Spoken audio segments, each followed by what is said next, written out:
Tell us about your love story because वो इतना अभी बच्चों को पता नहीं है कि like how you met ma'am and what role she played in your CA journey. से सीए के एग्जाम्स में फेल होना नॉर्मल या है और या पास होना इज अरे वाह सीए में पास हो गए, वाह वाह वाह। फिर आप स्कूल वाले दोस्तों के साथ मिलने जाओगे, देन दिल से कि अरे हम तो एक रात पढ़ते हैं पास हो जाते हैं, ठीक है। देन दैट वो और हिट होता है थोड़ा सा कि यार ऐसा क्या है, क्यों नहीं हो पा रहा, क्या है। मैं बिल्कुल नॉटी नहीं था यार, मुझे उस चीज का बहुत रिग्रेट है, पता है। मैं बिल्कुल नॉटी नहीं, मैं बहुत सीधा था।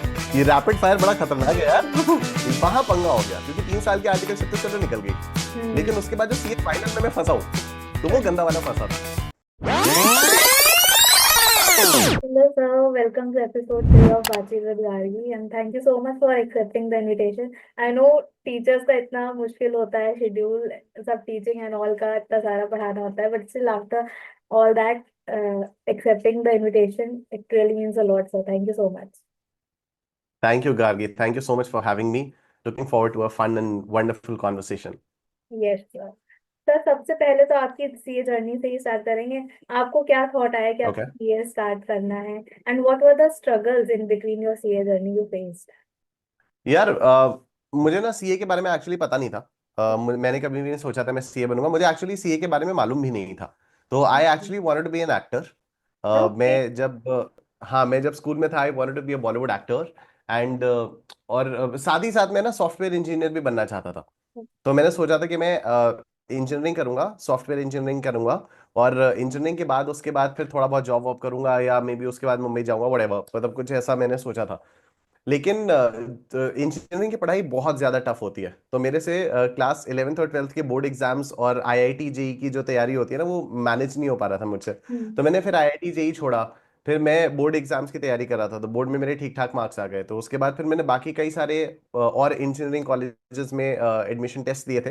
लेकिन कहीं पर भी ऐसा कुछ नहीं हुआ था कि हाँ यार ये इस वाले इंजीनियरिंग कॉलेज में हो गया तो बहुत ही अच्छी बात है, तो इसमें जाना चाहिए। तो मेरा ड्रॉप करने का मन नहीं था। उसके बाद क्या होता है कि जब ट्वेल्थ, जिस साल लोग ट्वेल्थ देते हैं, उस साल अगर किसी एक इंजीनियरिंग कॉलेज में नहीं होता है, किसी अच्छे वाले कॉलेज में नहीं होता, then people take a drop year. Yeah. उसके बाद फिर वो एक साल से तो उसकी पढ़ाई करते हैं और उसके बाद वो करते हैं। तो मेरा वो करने का मन नहीं था। एंड मुझे एक्टिंग ही करने का मन था। तो उस समय ना दो बहुत बड़े स्कूल्स होते थे, शायद अभी भी हैं, अभी का मुझे उतना आइडिया नहीं है। एक तो film and television institute of India था पुणे में, और एक नेशनल स्कूल ऑफ ड्रामा है दिल्ली में। या. और दोनों के ही एक्टिंग कोर्सेज में मिनिमम एलिजिबिलिटी क्राइटेरिया था कि the student should be a graduate. तो I okay. Was not a graduate. तो अब बात आई कि ग्रेजुएशन कहीं ना कहीं से तो करनी है। तो माई डैड सेड कि बीकॉम कर लो। तो मैंने कहा कि यार मैंने कॉमर्स तो कभी पढ़ी नहीं है। या. तो since my dad is also a professor in Allahabad university and he has taught commerce for quite some time, तो फिर उन्होंने मुझसे कहा कि नहीं वो तो आसान होती है, वो हम पढ़ा देंगे। ठीक है, बीकॉम एडमिशन ले लिया। उसके बाद बोले कि अच्छा अगर बीकॉम कर ही रहे हो तो फिर सीए भी डाल दो। मैंने कहा ये सीए क्या होता है? बोले यार कुछ नहीं, आसान सा कोर्स होता है, वो हो जाएगा। मैंने कहा अच्छा ठीक है। तो I went by his word. उन्होंने कहा कि आसान सा कोर्स होता है, एंड ही सेड कि 3 साल का जब तक बीकॉम है तब तक जितना भी सीए हो जा रहा है उतना सीए करो, उसके बाद I won't say anything. BCom जब हो जाए उसके बाद जाओ एक्टिंग करो। मैं कहा ठीक है। तो अब मैंने सीए भी कर दिया। अब क्योंकि पापा ने बोला था कि आसान सा कोर्स होता है, हाँ. तो जैसे जैसे पापा ने बताया वैसे वैसे पढ़ लिया।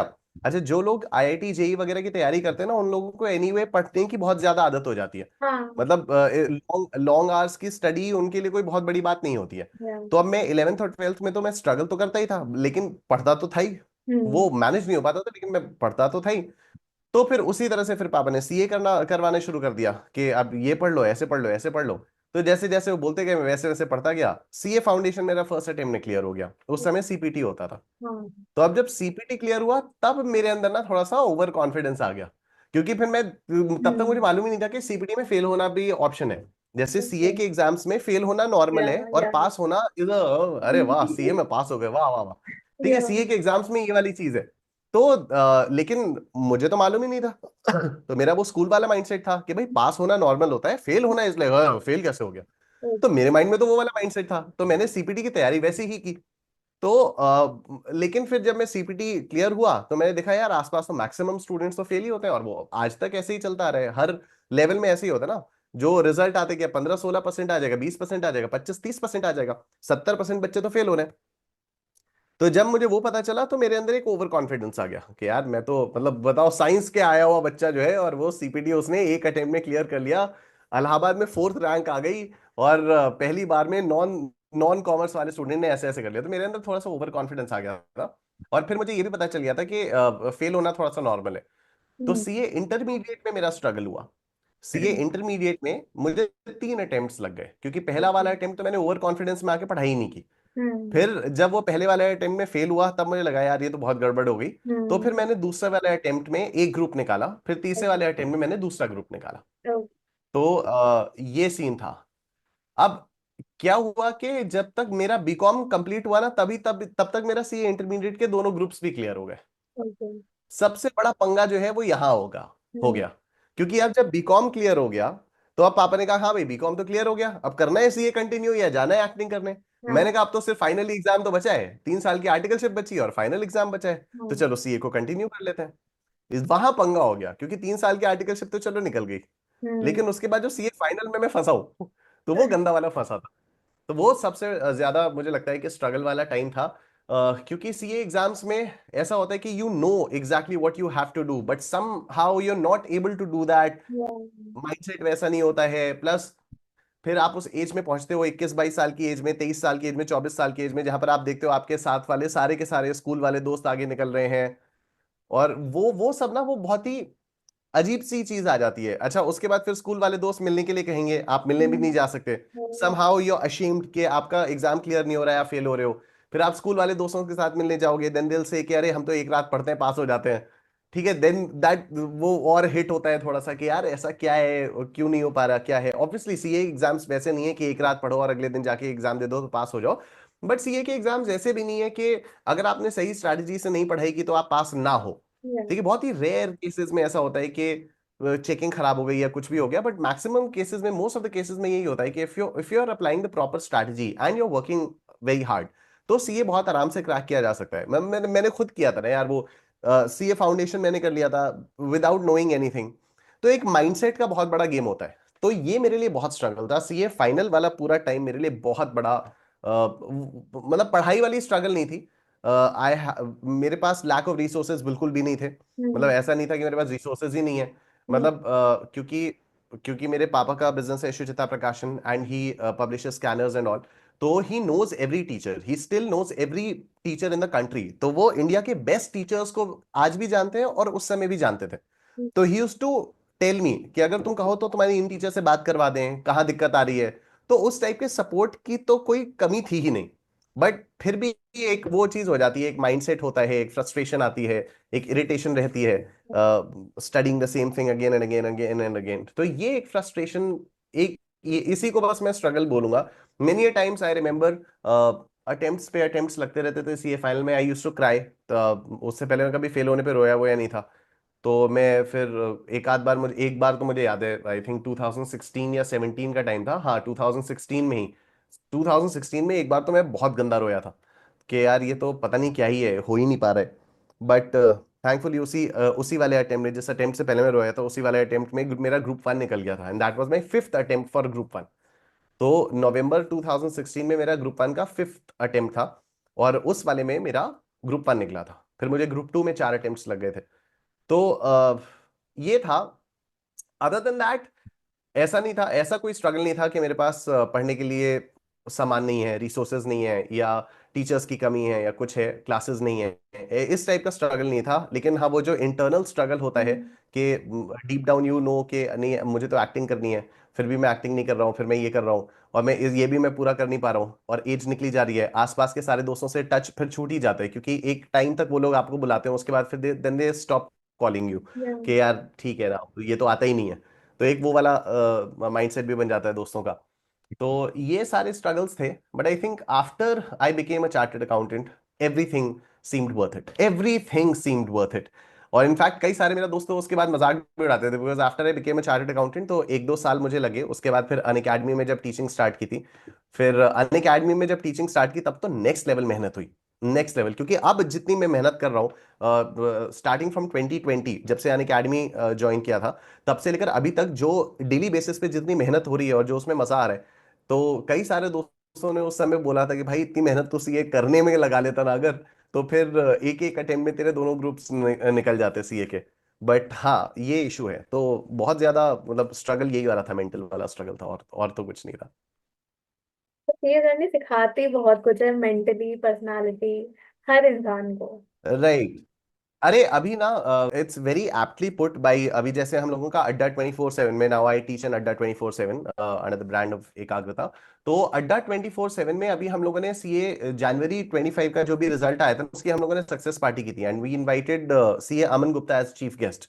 तो उन्होंने ये चीज बोली थी स्टेज पे आके कि सीए कोर्स ना आपको घिसना सिखा देता है।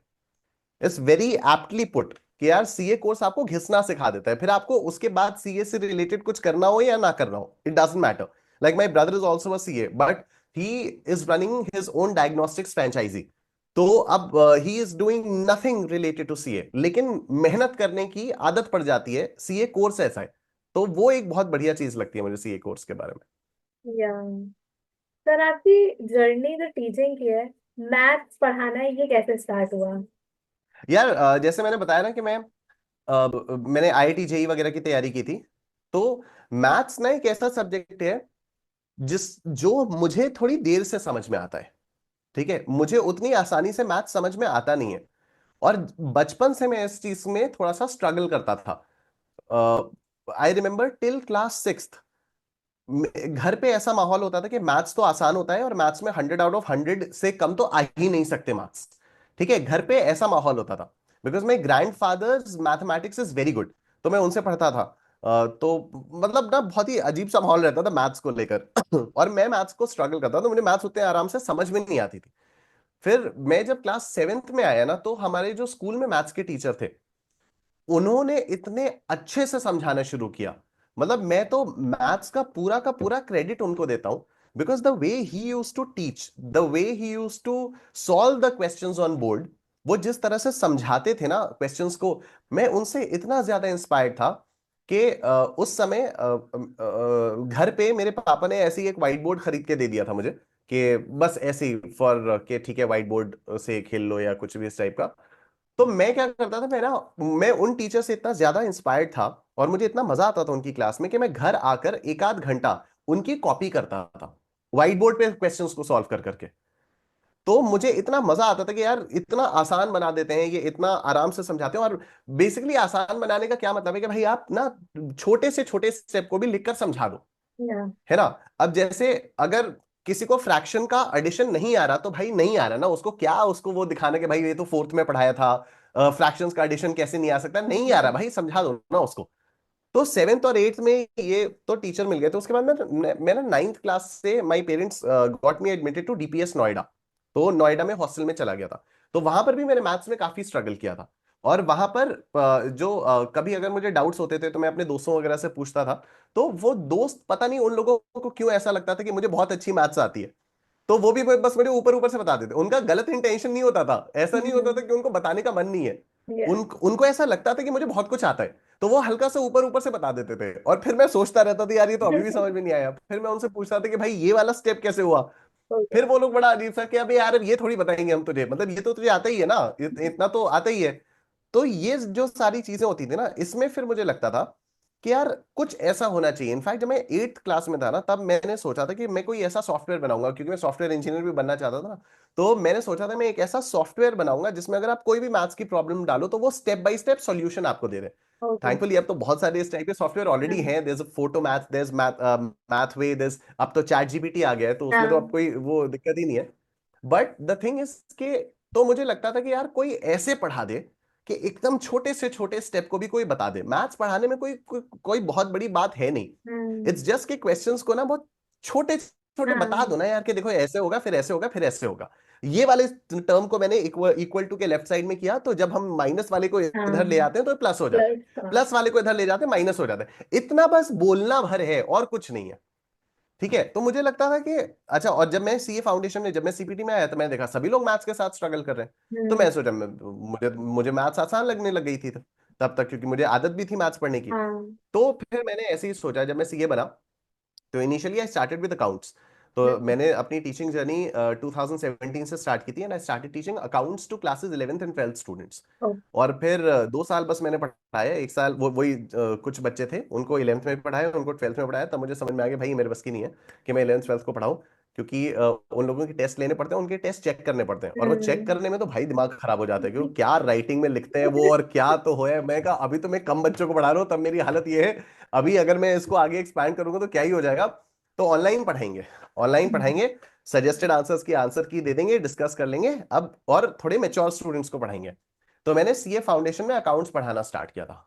उसके बाद फिर अब ये मेरा था शुरुआत से कि मैथ्स पढ़ाऊं अब, मतलब सीए फाउंडेशन की अकाउंट्स की क्लासेस मैंने पूरी रिकॉर्ड कर ली थी। उसके बाद द थिंग वाज, अब मेरे पास 4 5 ऑप्शन थे कि अब या तो मैं सीए फाउंडेशन का मैथ्स उठा लूं, या तो मैं सीए इंटरमीडिएट का अकाउंट्स उठाऊं, या मैं सीएस फाउंडेशन का अकाउंट्स उठाऊं। तो फिर मैंने फाइनली पापा से ही पूछा, क्योंकि पापा ने मुझे 3 4 चीजें बताई थी। पापा ने बोला कि आप सीए इंटरमीडिएट का उठा लो, फिर सीएस का उठा लो, सीए का मैथ्स भी पढ़ा सकते हो। तो मैं पापा से कहा आप 3 3 चीजें, मैं अभी क्या करूं आप ये बता दीजिए मुझे फिर। तो फिर पापा ने कहा कि अगर ऐसा है तो फिर तुम सीए फाउंडेशन के मैथ्स से शुरू करो। मैंने कहा ठीक है। तो मैं मैथ्स से शुरू कर दिया। मैथ्स में मुझे मजा आता है, मैथ्स मुझे पढ़ने में बहुत मजा आता है। मुझे टाइम ज्यादा लगता है, लेकिन क्योंकि मुझे टाइम ज्यादा लगता है ना, तो इसलिए मुझे पता है कि सामने वाले को मैं कैसे आसान तरीके से समझा सकता हूँ। तो यहां से मैंने मैथ्स पढ़ाना शुरू किया। फिर 2020 आ गया, 2019 में मैंने मैथ्स की रिकॉर्डिंग शुरू की। 2020 में कोविड आ गया, कोविड तक मेरी मैथ्स की रिकॉर्डिंग चल रही थी, क्योंकि मुझे भी 10 साल हो गए थे मैथ्स पढ़े हुए।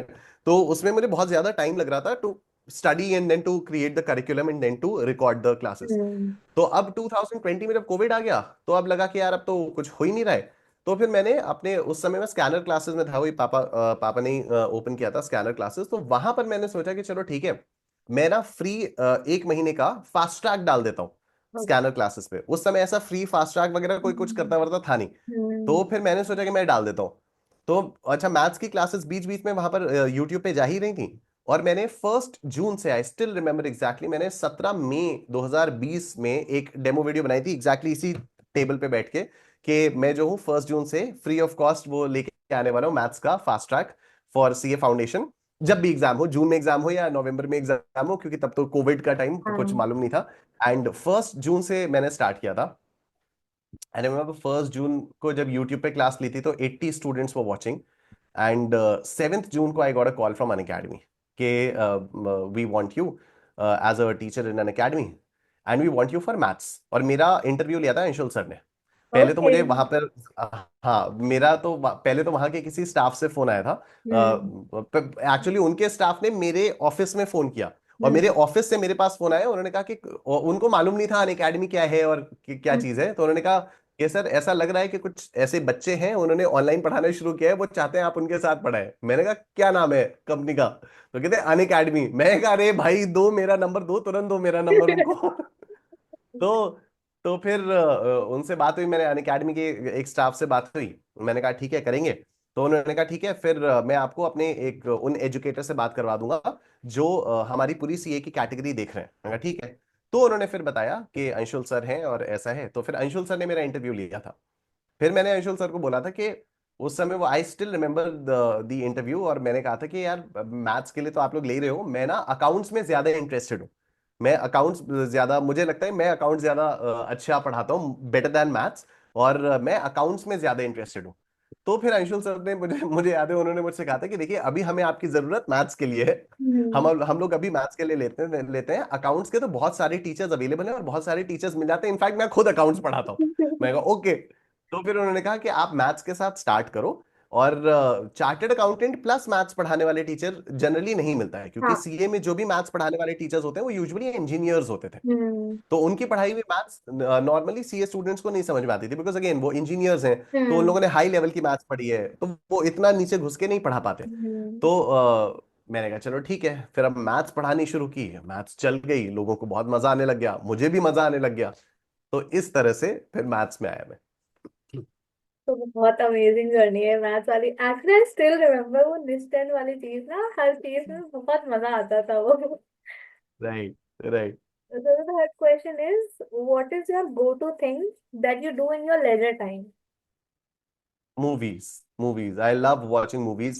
कोई अच्छी पिक्चर नहीं लगी हुई होती है हॉल में, तो मैं कोई भी पुरानी पिक्चर देख लेता हूँ। कल रात को ही मैं ओम शांति ओम फिर से देख रहा था। थोड़ी सी जब तक ये जान भी देखी थी मैंने।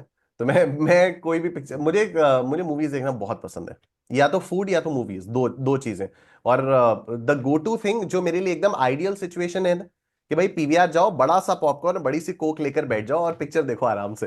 कोई कोई परेशान करने वाला नहीं, कुछ नहीं, आराम से आप बैठ के पिक्चर देखो। आजकल आजकल लेकिन अच्छी पिक्चरें आ नहीं रही हैं, बहुत कभी कभी, हाँ, ट्रू बहुत कम ट्रू अच्छी पिक्चरें आ रही हैं। ट्रू। या जो भी अगर मूवीज आ भी रही हैं जो अच्छी हैं, वो ये ऑनलाइन प्लेटफॉर्म्स पे आ रही हैं। जैसे भी हाँ, नेटफ्लिक्स पे नेटफ्लिक्स। आई वॉच हाँ धूमधाम, तो वो धूमधाम अच्छी थी लेकिन वो हॉल में नहीं थी। अब हाँ। हॉल में हम लोगों ने कुछ कुछ और मूवीज देखी लेकिन वो अच्छी नहीं लगी, ठीक है। So tell us about your love story because वो इतना अभी बच्चों को पता नहीं है कि like how you met a ma'am and what role she played in your CA journey. समझ रहे हो? समझ रहे हो आप? समझ रहे हो ना? अरे she played tremendous role in my CA journey यार। मैं मिला तो था 2010 में, जब मैं सीए इंटरमीडिएट की क्लासेस ज्वाइन की थी। तो so we met in CA intermediate की क्लासेस, उस समय आईपीसीसी बोलते थे। तो we met in 2010, we became friends in 2010 and we just kept on talking। मतलब ऐसे कभी फोन पे बात हो गई, कभी Hmm. टेक्स्ट पे बात हो गई, ऐसे ऐसे we got committed in 2016। Okay. तो वो 6 साल की दोस्ती हुई और उसके बाद we got committed in 2016 when both of us were working in NCR. I was working in Noida, she was working in Gurgaon. तो और हम लोगों का ही वो सीए के फाइनल के दोनों ग्रुप्स बचे हुए थे। Hmm. तो हम लोग दोनों ही 2015 में हम लोग शिफ्ट हो गए थे। 2015 में चारू का फोर्थ अटेम्प्ट था नवंबर 2015 में, मेरा थर्ड अटेम्प्ट था नवंबर 2015 में। And after taking the November 2015 attempt we both went to NCR, बिना डिस्कस किए। ऐसा नहीं कि हम लोगों ने डिस्कस किया हो कि चलो तुम भी हाँ चलो मैं भी चलता हूँ, ऐसा ऐसा हाँ। कुछ नहीं था। Coincidentally we Okay. Both of us were in NCR and हम लोग मिलते रहते थे वहां पर। तो वहीं पर फिर हम लोग कमिटेड हो गए थे, 2016 में हम लोग कमिटेड हो गए थे। तो लव स्टोरी में तो एज सच कुछ बहुत खास वो धूमधाम नहीं है, मतलब नॉर्मली है इसमें, ठीक है, फ्रेंड्स बिकेम Okay. हाँ। बॉयफ्रेंड गर्लफ्रेंड उस टाइप का है। But the role that she played in my CA journey is huge. I remember CA final का जो ग्रुप वन था ना उस समय, अभी भी है शायद, ऑडिटिंग वाला सब्जेक्ट तो अभी भी है। हाँ, Yes. सीए फाइनल में ग्रुप वन में ऑडिटिंग अभी भी है। तो मैं ऑडिट मुझसे नहीं हो पाता था। तो I I was very good in financial reporting, I was very good in financial management, Okay. I was okay in law. उस समय लॉ भी होता था and there was a subject auditing. मैंने कहा ऑडिट जब तक है तब तक मैं सीए फाइनल नहीं क्लियर कर पाऊंगा, भाई ऑडिट बहुत ही गंदी चीज है। तो अच्छा, फिर मैंने जॉब छोड़ दी थी। मैंने 6 महीने जॉब की थी, उसके बाद फिर मैंने जॉब छोड़ दी थी। I use to stay in Noida but I use to study, लेकिन वो पा नहीं रहा था। तो what Charu use to do was, Charu use to give me work.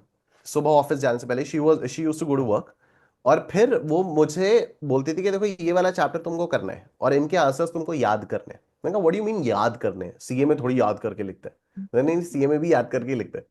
तो फिर हाँ, बात सही है, वैसे सीए में याद करके लिखना होता है। कोई ऐसे ओपनली कहता नहीं है कि सीए में याद करके लिखना है, बट हाँ, सीए में याद करके लिखना होता है। Yeah. याद करके लिखोगे एक एक टाइम में बन जाओगे सीए। तो अब वहां पे तो what she used to do was कि वो फिर मुझे टास्क देके जाती थी कि देखो आज शाम तक तुम्हें ये वाला चैप्टर याद करना है। और फिर शाम को when she used to come back from the office, तो हम लोग फोन पे जब बात करते थे, तो फिर वो सुनती थी सारा। मतलब वो एक एक क्वेश्चन बोलेगी, फिर मैं उसका आंसर सुनाऊंगा, फिर वो क्वेश्चन बोलेगी, फिर मैं आंसर सुनाऊंगा। फिर वो कई बार अगर मुझे याद नहीं होता था, समझ में नहीं आता था, तो she was very good in auditing and all. वो थियोरेटिकल सब्जेक्ट्स में बहुत अच्छी थी। तो she use to help me with those theoretical subjects. तो इस टाइप से बहुत, मतलब अ लॉट ऑफ टाइम्स हम लोगों ने रात रात भर जब बातें की हैं, तो हम या तो कभी मैं उसको कोई टॉपिक समझा रहा होता था या तो वो मुझे कोई टॉपिक समझा रही होती थी। तो जब भी ये लव स्टोरी वाली बात आती है ना, तो मैं हमेशा ये बोलता हूँ कि यार, अगर जैसे अगर आप लोग कमिटेड हो, तो फिर जरूरी नहीं है कि रात भर अगर आप फोन पे बात करो तो आपको बाबू सोना मुन्ना करना है। ठीक है, you can even talk practical Yeah. Things, you Yeah. Can even talk things that would benefit both of you as well. ठीक है, तो ये चीज थी, तो she helped me with that. और I helped her with the practical subjects. कई बार हम लोगों की बहुत लड़ाई हुई हैं इस बारे में, क्योंकि कई बार वो मुझे कुछ होमवर्क दे रही है, मैं नहीं कर रहा हूँ, फिर मैं गुस्सा हो जा रहा हूँ, फिर वो और गुस्सा हो जा रही है।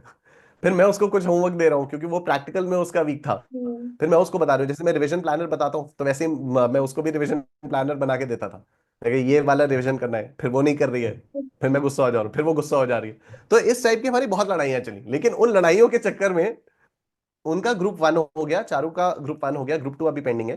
ग्रुप 2 उसके बाद फिर शी ड्रॉप्ड सीए, उसके बाद फिर ग्रुप 1 करने के बाद शी ड्रॉप्ड सीए। फिर वो job and then she she has pursued MBA now. तो ओके। अभी she has dropped CA and मेरा सीए हो गया। तो ये लड़ाइयों के चक्कर में, इस तरह से बातें करने के चक्कर में फिर मेरा सीए हुआ और उसका ग्रुप 1 हो गया। तो she played a major role in my CA journey. That's so sweet. Okay. So the next question is, what are your favorite hobbies you like to do? चाहे मतलब बाहर आप ट्रैवल कर रहे हो या आप घर पर हो, what are your favorite hobbies? यार वही है, मूवी। Movie Okay. देखना मुझे बहुत पसंद है। हाँ हाँ, मूवीज देखना मुझे बहुत ज्यादा पसंद है। मैं कई बार इंटेलेक्चुअल साउंड करने के लिए किताबें खरीद लेता हूँ, लेकिन मैं पढ़ नहीं पाता हूँ किताबें। मेरा मन करता है कि मैं किताबें पढूं। अभी पिछले कुछ सालों से मेरा इंटरेस्ट थोड़ा सा स्टॉक मार्केट्स में भी आया हुआ है। तो हाँ। अगर मुझे टाइम मिलता है तो मैं थोड़ा बहुत स्टॉक मार्केट्स के बारे में भी देखता हूँ, और उसके बारे में सीखता हूँ। उससे रिलेटेड मैं कंटेंट बनाता हूँ। Yes. और बाकी तो I I like to watch movies. कभी कभी I like to play synthesizer, और उसमें प्ले करके मैं गाता रहता हूँ। और लंबा फिर मैं प्ले करता हूँ जब कभी मैं बैठता हूँ। तो I have this synthesizer. I remember Unacademy से जब मैंने पैसे कमाने शुरू किए थे, तो फिर पहली चीज जो मैंने खरीदी थी that was a synthesizer. Okay. क्योंकि मुझे जो पापा ने बहुत पहले दिलाया था, I was in class 5th जब पापा ने बड़ा सा कीबोर्ड दिलवाया था, तो वो खराब हो गया था। और जब वो खराब हो गया था तो फिर अब यही ऑप्शन था, या तो उसको रिपेयर किया जाए या तो नया लिया जाए। तो अन अकेडमी में जब काम करना शुरू किया था and when I started earning, तो this was the first thing that I bought. तो अभी भी मुझे पूरी तरह से उसको ऑपरेट करना नहीं आता, क्योंकि उतना टाइम नहीं मिलता अब। तो वो अन अकेडमी के टाइम से भी टाइम नहीं मिल पाया है कि मैं सारे फीचर्स देखूं, सारे फंक्शंस एक्सप्लोर करूं। लेकिन जो भी थोड़े बहुत, जितना भी थोड़ा बहुत एक्सप्लोर किया है, sometimes when I sit for hours, फिर वो मैं घंटों बैठता हूँ। तो उसमें मजा आता है। तो हॉबीज में तो यही है, या तो मूवीज देखेंगे, या तो सिंथेसाइजर प्ले करेंगे, नहीं तो कुछ नहीं करेंगे, खाएंगे और सो जाएंगे। Okay. Okay, so how was your childhood? Like, were you naughty? Like ऐसा होता है ना, लड़के बहुत शरारतें करते हैं, या बट were you नॉर्मल वाला? मैं बिल्कुल नॉटी नहीं था यार, मुझे उस चीज का बहुत रिग्रेट है, पता है। मैं Okay. बिल्कुल नॉटी नहीं, मैं बहुत सीधा था। मैं 8th क्लास तक तो बहुत ही सीधा था यार, एक्सेसिवली सीधा था। मैं 9th ऑनवर्ड्स थोड़ा सा शरारती होना शुरू हुआ। लेकिन वैसे नहीं, मैंने पहली बार क्लास बंक मारी थी क्लास 12th में यार। और वो भी मैंने इसलिए मारी थी क्योंकि कुछ ही दिन बचे हुए थे स्कूल छूटने में। मैं कहा यार, 12-13 साल की स्कूल की जर्नी हो गई, एक क्लास बंक नहीं मारी, आगे मैं क्या सोचूंगा। तो फिर 11th में थोड़ा सा ज्यादा नॉटी हो गया था मैं। लेकिन हाँ, उसके बाद में 12th से आते आते तक फिर से ठीक हो गया था। लेकिन पहली बार क्लास मैंने बंक भी क्लास 12th में मारी थी। तो childhood was normal, it was not very naughty और something. So, sir, what one advice you would like to give to foundation students as well as inter students? देखो, दोनों के लिए सेम एडवाइस है, और दो एडवाइस है, दो पीस ऑफ एडवाइस है। जो आपके टीचर्स कह रहे हैं आप उसको सुनिए, और क्लास के साथ साथ रेगुलर रिवीजन करते रहिए। एकदम सिंपल है, और कुछ इसके अलावा आपको कुछ नहीं करना है। ठीक है। Many a times what happens is, students जो है वो टीचर्स की नहीं सुनते हैं। मैं ये नहीं कह रहा हूं मेरी, मैं Hmm. किसी से भी कह रहा हूँ। कई सारे स्टूडेंट्स मेरे पास ऐसे भी आते हैं जो कहते हैं कि सर, हमने फिजिक्स वाला से क्लासेस ली हैं, हमने अन अकेडमी से क्लासेस ली हैं, या हमने इन टीचर से पढ़ाई की है, अभी हम आपके रिवीजन क्लासेस देख रहे हैं। Hmm. और आप बिलीव नहीं करोगे, मैं उनको मना करता हूँ कि आप मत करो ऐसे। Hmm. अगर आपने फिजिक्स वाला के टीचर से पढ़ाई की है, तो आप रिवीजन भी फिजिक्स वाला के टीचर का ही रिवीजन देखिए। आप मेरा रिवीजन मत देखिए। Hmm. अगर आपने मुझसे पढ़ाई की है, फिर आप इधर उधर मत जाइए। ठीक Hmm. है। तो इट्स नॉट के, मतलब इसमें ना इंटेंशन मेरा एकदम कहने का ये है यार, क्योंकि ये ना, ये सारी चीजें मैंने बहुत की हुई हैं। और इससे कुछ नहीं होता, इससे सिर्फ कंफ्यूजन बढ़ता है, और कुछ भी नहीं होता है। यार, ज्यादा से ज्यादा क्या हो जाएगा, मैं कह रहा हूं कि सपोज आपने मैथ्स किसी और टीचर से की, ठीक है, लेट्स से फॉर एग्जांपल आपने प्रणव पोपट सर से मैथ्स कर लिया। Hmm. ठीक है। उन्होंने कोई टॉपिक में सपोज 15 क्लासेस ली, मैं वही सेम टॉपिक में 10 क्लासेस ले रहा हूं। Hmm. ठीक है। बिल्कुल हो सकता है। Hmm. क्या हो जाएगा, ज्यादा से ज्यादा मैंने कुछ क्वेश्चंस कम कराए होंगे, उन्होंने कुछ क्वेश्चंस ज्यादा कराए होंगे। सिमिलरली कई सारे टॉपिक्स ऐसे होंगे जिनमें मैंने 15 क्लासेस ली, उन्होंने 10 क्लासेस ली। तो क्या हो जाएगा, पहले तो अभी तो प्रणव सर और मैं अलग अलग कंपनीज में काम कर रहे हैं, अलग अलग ऑर्गेनाइजेशंस में काम कर रहे हैं, लेकिन हम लोगों की अभी भी बात होती है। तो हम लोग अभी भी कई बार बात करते हैं ऐसे फोन पे। अभी होली पे हम प्रणव सर और मेरी 1 घंटे बात हुई। ठीक है। तो हम लोग पहले भी ऐसे ही बात करते थे। तो वो बताते थे कि sir measures of central tendency में मेरे तो 19 लेक्चर्स लग जाते हैं। मैंने कहा 19 कैसे लगता है, मैं तो 6 में निपटा देता हूँ। तो फिर मतलब कुछ ना इस टाइप की बातें होती रहती थी। तो द थिंग इज कि स्टूडेंट्स को ये समझना पड़ेगा कि आपने जिन भी टीचर को लिया है, see every teacher is delivering good results, ठीक है। और मैं ये कहता हूं कि जो भी रिजल्ट आता है ना, मैं दिल से मानता हूं कि वो टीचर का रिजल्ट नहीं है, वो स्टूडेंट का रिजल्ट है, राइट। क्योंकि अगर मैंने सपोज 1000 स्टूडेंट्स को पढ़ाया किसी एक पर्टिकुलर बैच के लिए, तो मैंने उन 1000 बच्चों को इक्वल तरीके से पढ़ाया है ना। मेरे पास तो ऑप्शन ही नहीं है ना फेवर फेवर करने का। क्लास में फिर भी अगर 40-50 बच्चे होते हैं, तो अगर जो फेस टू फेस क्लास होती है उसमें तो फिर भी टीचर किसी ना किसी को फेवर कर सकता है कि भाई इसके डाउट्स लेंगे, इसके डाउट्स नहीं लेंगे। मेरे पास तो ऑप्शन ही नहीं है। मैं तो ऑनलाइन पढ़ा रहा हूँ, मैं सबको सेम लेवल से पढ़ा रहा हूँ, सबको सेम मटेरियल दे रहा हूँ, सबको इक्वल। मैं किसी इंडिविजुअली मैं स्टूडेंट से बात भी नहीं करता हूँ। ऐसा भी कुछ नहीं है कि कुछ स्टूडेंट्स का मैंने अलग ग्रुप बना रखा है, उन लोगों से मैं अलग से मेंटरशिप दूंगा, बात करूंगा। मेरा सब कुछ एकदम नॉर्मल है। तो अगर मुझे लगता है कि 1000 बच्चे हैं, उनमें से लेट्स से 300 पास हुए, अगर 300 बच्चे पास हुए हैं, तो उन 300 में से अगर लेट्स से 50 बच्चों के 90 प्लस मार्क्स आए, तो वो उनकी एक्स्ट्रा मेहनत की वजह से 90 प्लस आए ना, because they followed everything exactly what I told them to. सब लोग फॉलो कर देते, सब लोग पास हो जाते, ठीक है। तो मुझे लगता है कि जो भी रिजल्ट आता है स्टूडेंट्स का, वो प्योरली स्टूडेंट्स का रिजल्ट है, because they followed what they teachers told them to, right.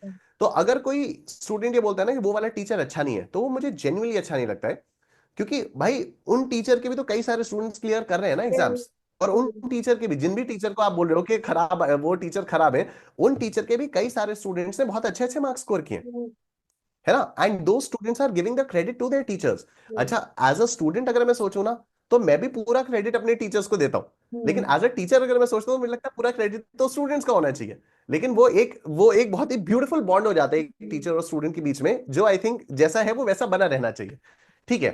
तो यही दो पीस ऑफ एडवाइस रहेगी मेरी कि when you are selecting a teacher, you select a teacher, you take time in selecting a teacher. आप हफ्ता भर लगाओ, आप हफ्ते भर तक सारी टीचर्स की डेमो क्लासेस देखो, सब देखो, एंड देन यू डिसाइड कि हाँ ठीक है, मुझे मुझे मैथ्स इन टीचर से पढ़ना है, मुझे टैक्स इन टीचर से पढ़ना है। और एक बार आपने सेलेक्ट कर लिया ना, उसके बाद फिर आप इधर उधर मत करो। उसके बाद अगर वो टीचर कह रहे हैं कि देखो इसको ऐसे करना है, आप उसको वैसे करो। वो टीचर कह रहे हैं कि ये इंपॉर्टेंट नहीं है, आप उसको छोड़ दो, ठीक है। तो एक तो ये वाली एडवाइस है, और दूसरा क्लासेस के साथ साथ रिविजन करते रहो, बस। स्टूडेंट्स कई बार ऐसा भी करते हैं कि क्लासेस कंप्लीट करने में बहुत ज्यादा फोकस्ड होते हैं कि मैं क्लासेस पहले कंप्लीट कर लूं, रिवाइज तो मैं बाद में कर लूंगा। वो सबसे गलत अप्रोच है, ठीक है। इस चक्कर में रिविजन नहीं हो पाता है। तो मैं ये कहता हूं कि भले ही तुम्हारी 4-5 क्लासेस एंड की छूट भी जाए, कोई फर्क नहीं पड़ता।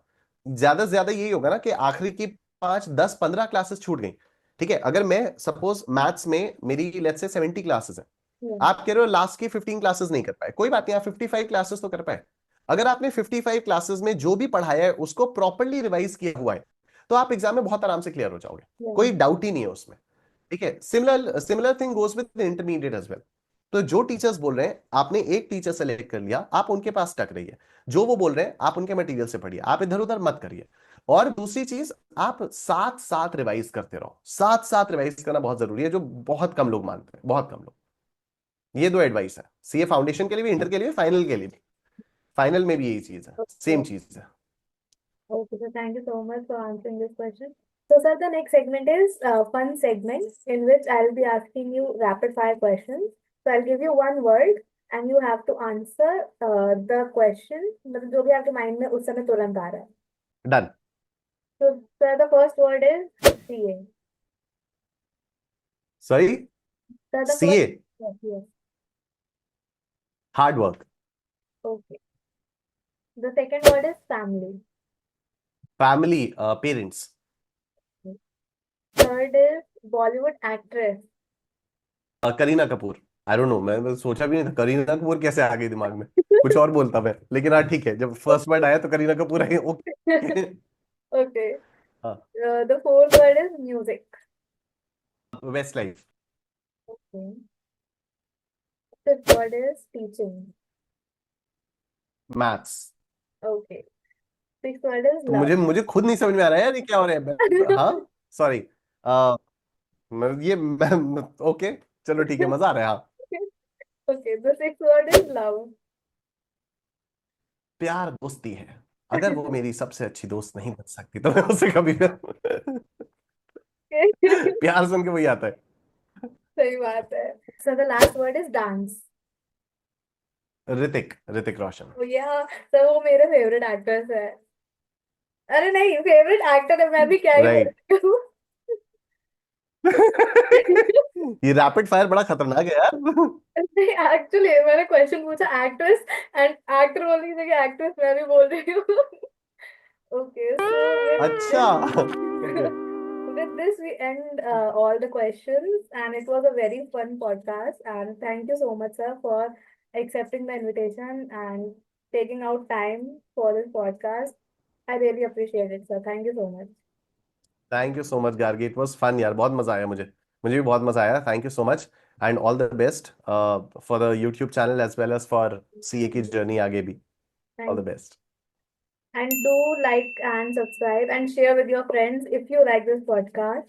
And मिलते हैं next series में with another guest. Till then, bye bye. Sir,